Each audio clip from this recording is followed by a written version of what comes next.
ডিব্ৰুগড়ত আজি শিল্পী জুবিন গাৰ্গৰ আদ্য শ্ৰাদ্ধ। ডিব্ৰুগড়ৰ চকিডিঙি খেলপথাৰত পুৱাৰে পৰা অনুষ্ঠিত হৈছে সৰ্বধৰ্মীয় ৰাজহুৱা আদ্য শ্ৰাদ্ধ। ডিব্ৰুগড়ৰ চকিডিঙি খেলপথাৰত প্ৰাণৰ শিল্পীগৰাকী আদ্য শ্ৰাদ্ধ অনুষ্ঠিত হয়। যিখন চকিডিঙি খেলপথাৰত প্ৰতিটো বহাগত জুবিন গাৰ্গৰ সংগীতানুষ্ঠান ৰাইজে উপভোগ কৰে, সেই চকিডিঙিতে জাতীয় জনগোষ্ঠী ঐক্য মঞ্চৰ উদ্যোগত আজি অনুষ্ঠিত হয় ৰাজহুৱা শ্ৰদ্ধাঞ্জলি আৰু আদ্য শ্ৰাদ্ধ। জাতীয় জনগোষ্ঠী ঐক্য মঞ্চৰ উদ্যোগত অনুষ্ঠিত হয় সৰ্বধৰ্মীয় ৰাজহুৱা আদ্য শ্ৰাদ্ধ। জুবিনৰ ৰাজহুৱা আদ্য শ্ৰাদ্ধত জাতি বৰ্ণ নিৰ্বিশেষে জুবিনৰ অনুৰাগীয়ে অংশগ্ৰহণ কৰিবলৈ আহে।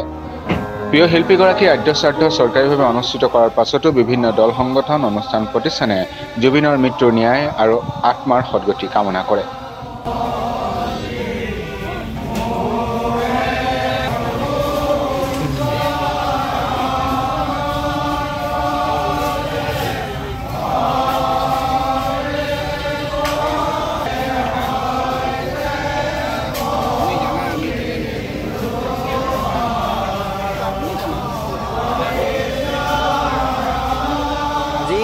ডিব্ৰুগড় চকিডিং ফিল্ডত মানে আমাৰ ডিব্ৰুগড় মহানগৰৰ মেইন মানে হাৰ্ট অফ চকিডিং, ইয়াতে আমি জাতীয় জনগোষ্ঠী ঐক্য মঞ্চৰ ডিব্ৰুগড়বাসী ৰাইজৰ সহযোগত জুবিন দাৰ আদ্য শ্ৰাদ্ধৰ আয়োজন কৰিছিলোঁ। ইয়াতে আচলতে আমাৰ মূল কথাটো আছিল জুবিন দাৰ প্ৰকৃত ন্যায় পাব লাগে, আৰু জুবিন দাৰ যিটো কথা সমগ্ৰ অসমবাসীক কৈ থৈ গৈছিল যে মোৰ কোনো ধৰ্ম নাই, মোৰ কোনো জাতি নাই।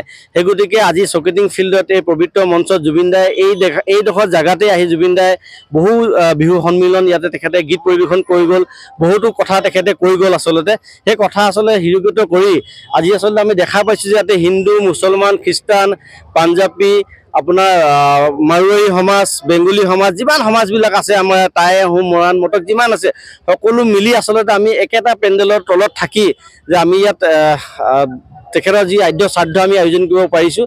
আচলতে জুবিন দাৰ প্ৰকৃত ন্যায় আচলতে দিয়াৰ ব্যৱস্থা কৰিব লাগিব, অন্যথা কিন্তু অসমৰ যিটো প্ৰতিজন ব্যক্তিৰ অন্তৰে হিৰে আচলতে জুবিন দাৰ গান, জুবিন দাৰ মহানুভূতাখিনি সোমাই আছে।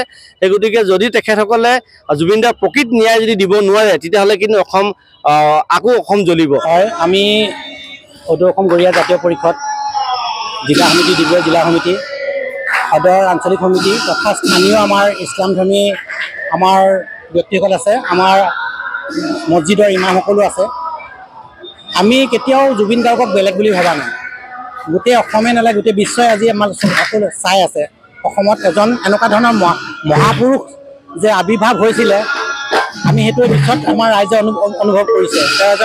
তেওঁৰ আত্মাটো এটা মহান আত্মা আছিলে, আৰু গতিকে তেখেতৰ কেতিয়াও শেষ নহয়, কায়িকভাৱে তেওঁ শেষ হ'ব পাৰে। এটা কাৰণতে হৈ আছে যে এনেকুৱা এজন ৰত্ন আমাৰ মাজৰ পৰা হেৰাই গৈছে, তাৰ প্ৰতি ৰাজনীতিৰ প্ৰতিবাদ, তাৰ ভুলৰ কাৰণে যাতে এনেকুৱা ধৰণৰ ইতিহাসত যাতে এই শেষ হয়, এনেকুৱা ধৰণৰ ৰত্নবোৰ মানৱ সম্পদবোৰ যাতে কেতিয়া শেষ নহয়, তাৰ কাৰণে যাতে সকলোৱে প্ৰচেষ্টা চলে, আমি তাৰ কাৰণে কামনা কৰিছোঁ আৰু ইয়াৰ উচিত পৰ্যন্ত কামনা কৰিছোঁ।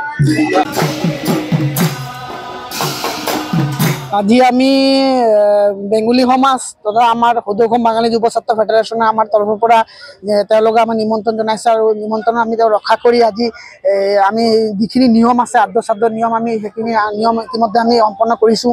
পিণ্ডদান যিখিনি আছিলে ইতিমধ্যে পিণ্ডদানো কৰা হ'ল, যিখিনি আমাৰ নিয়ম কৰা হ'ল।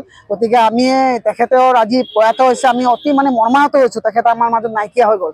গতিকে কিছুমান মানুহৰ গাফিলতিৰ কাৰণে তেখেতে আচলতে নাইকিয়া হ'ল। তেখেতে য'তে থাকক, আজিৰ দিনটোত মই প্ৰভুবন্ধৰ ওচৰত আমি প্ৰাৰ্থনা জনাইছোঁ, তেখেতৰ আত্মাৰ সদগতি কামনা হওক, তেখেতে ভালে কুশলে থাকক, আমি সদৌ অসম বাঙালী যুৱ ছাত্ৰ ফেডাৰেশ্যনত কামনা কৰিছোঁ।